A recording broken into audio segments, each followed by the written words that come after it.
great pleasure to welcome the Pulitzer Prize-winning journalist Mark Thompson to the program today. He'll be speaking right here in Sarasota coming up this Thursday. That's January 7th, part of the Forum Truth Series over at Holly Hall. It'll be at 7:30 p.m., and the topic will be Afghanistan, the graveyard of empires. Will the U.S. be next? And for the past 10 years, he's been covering both the wars in Iraq and Afghanistan for Time magazine. And Mark, welcome to Sarasota coming up this week. How are you? Very good, Doug. Thanks. Good to have a chance to talk to you. I can't promise you much warmer weather than where you are up in Maryland today. It's kind of cold down here. That's what I'm hearing. My wife is very upset. Audiences down here, particularly at that Forum Truth Series, are very astute. So I know you're going to get some very good questions. Hope you're ready for them. I look forward to that. I got to get your thoughts on the situation that happened about 10 days ago with the plane in Detroit and the possible terrorist act there. Have you been on that story, and what do you think of it? Basically, the United States can't get so jerked around by these terrorists. Number one, we've got to do a better job at setting up our screening. Number two, no defense can be perfect. Number three, when one of these bad guys leaks through, we sort of got to take it in our stride and not get as overwhelmed as we are. I mean, the notion that you'll sit in your airline seat for the final hour of a flight is a rather dubious solution, I think, to this pickle we find ourselves in. We need to be resolute, and we need to be resilient, and we don't need to be overreacting. It seems hard to believe to me with every flight I've been on. I'm sure you've been on much more than I have, everything you have to go through, that something like that could still happen. I know things can slip through, but it just seems hard to believe that can still happen. Yeah, I mean, I think the key thing, Doug, is the following. It's much better to spend a dime smartly than a dollar stupidly. Mm-hmm. We've been spending an awful lot of dollars stupidly, according to the people I'm talking to, trying to keep bad guys off our airplanes by basically making sure all of the good guys go through all these hoops before they get on. That's probably not the smartest deployment of our resources.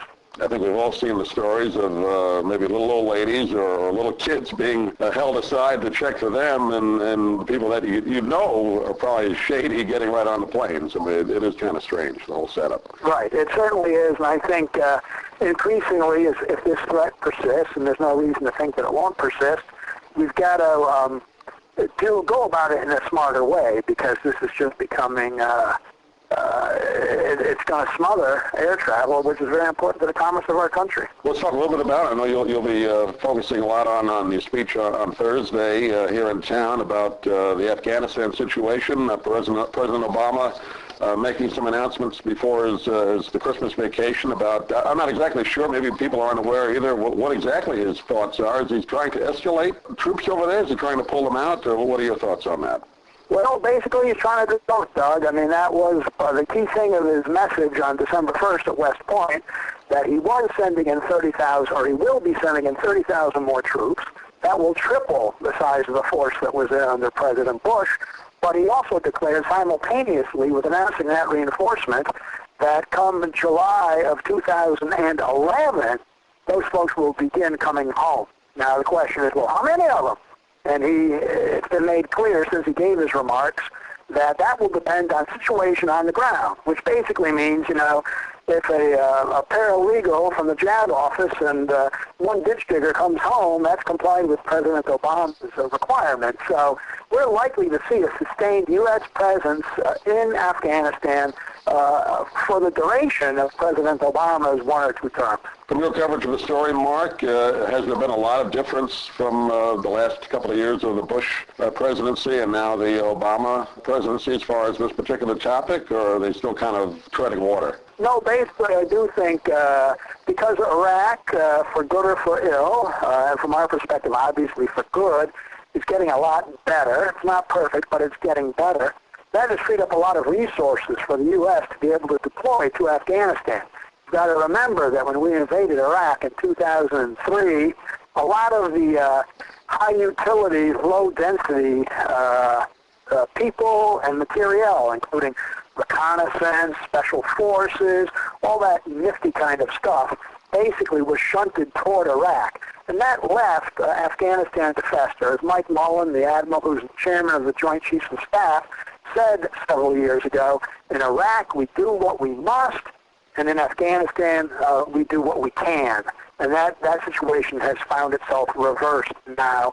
Part of that is due to the calendar, and I think part of it is due to President Obama. You may recall he sort of painted himself into a cul-de-sac during the campaign by basically saying Iraq is a bad war, Afghanistan is a necessary war. So he's inherited it, and he deems it to be necessary.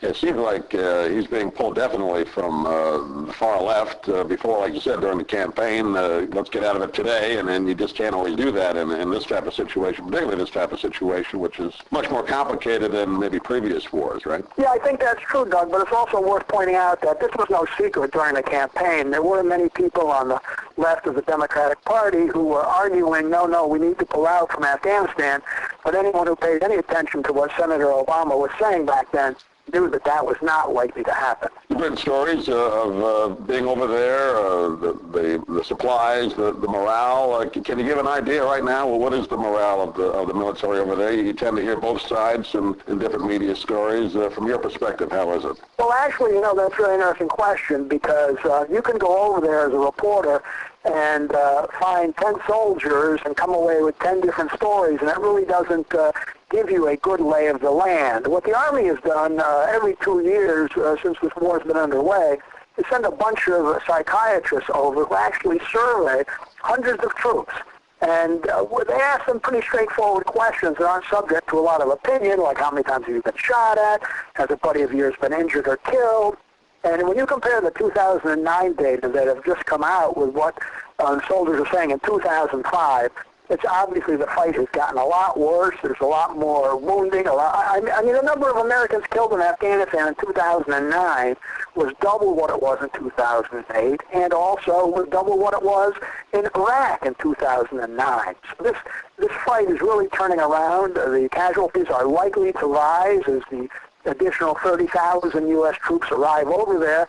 The soldiers, for the most part, the ones I talked to, are tired, but they believe it's an important mission, and they want to see it through. Now, there's just as many, well, maybe not just as many, but there's a sizable minority who think they're on a fool's errand. And the question is going to be the level of political will in this country, because remember, President Bush's surge into Iraq was near the end of his second term. Mm-hmm. President Obama's surge into Afghanistan is at the beginning of his first term. So politically, they're happening in very different times, and if things go south there for President Obama, he's not likely to be able to sustain a big U.S. footprint in Afghanistan. It's going to be interesting to see with him dealing with domestic over here economy and then that issue over there. How is that going to affect his decision-making as he tries to position himself for a second term? It's going to be interesting to see what he decides. But you'll be talking about this coming up on Thursday this week, January 7th, the Forum Truth Series. It's at Holly Hall, 7:30 p.m. Let me just give out the number, Mark. People want to get tickets. It's 349-8350 or go to forumtruth.org. And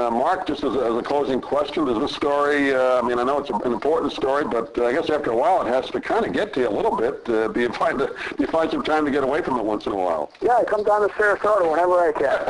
We'll try and get some golf in if you're down for a few days, even though it's cold. Yeah, I understand. Mark, appreciate you taking a few minutes, and we look forward to talking to you again, but thanks for being with us today. Sure thing, Doug.